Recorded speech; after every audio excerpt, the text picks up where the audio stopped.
My question pertains to the point you're talking about. My name is Naresh. My question pertains to the point that you were making about intoxicants, small intoxicant, like you have in small quantities or big quantities, it's the same thing. It is an intoxicant.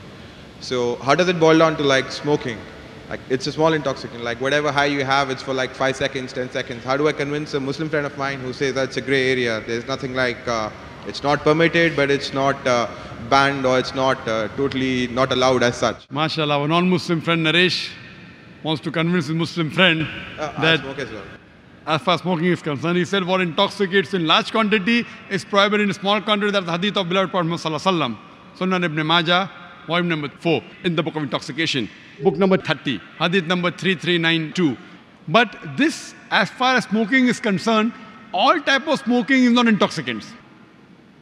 But I know ganja, charas is intoxicant, so that falls in the intoxicants. But if it is not intoxicating, previously there was a fatwa amongst the sheikhs. There's a hadith which says that don't have onions because it smells. So when you go for salah, don't have onions, it has got bad breath. So based on that hadith, people used to say that smoking is makruh because it smells. Because of lack of knowledge of science. Today, we have come to know that tobacco in any form, smoking, chewing, etc., is the second largest cause of death. The first largest cause of death is alcoholism.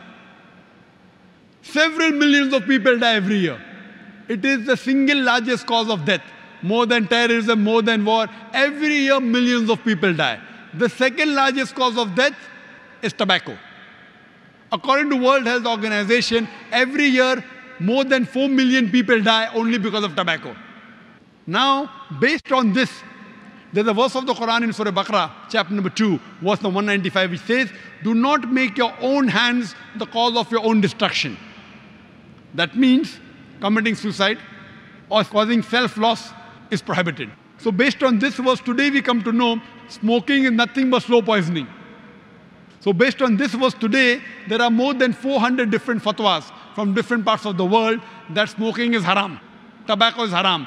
Only in India, where I come from, there the scholars say makruh. Because many have tobacco, so they say makruh. But today, Saudi Arabia, Egypt, many parts of the world, there are more than 400 fatwas saying that smoking and tobacco in any form, nicotine is haram. So Islamically today, smoking is haram based on the verse of the Quran, Surah Baqarah chapter 2, verse number 195. Do not make your own hands the cause of your destruction. So tell this to your friend, give the reference of the Quran, inshallah he'll be convinced if he's a good Muslim. What you call is, there is no God except Allah.